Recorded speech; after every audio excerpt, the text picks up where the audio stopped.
the shark of the desert.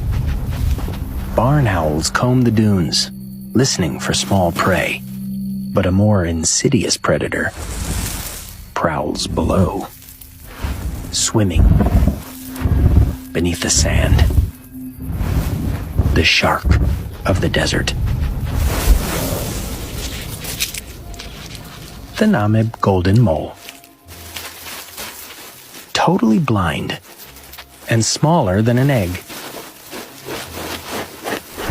His oversized skull acts as a satellite dish, picking up the pitter-patter of termites.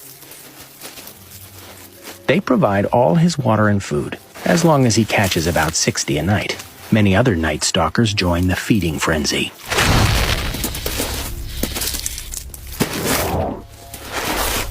The sleepy frog transforms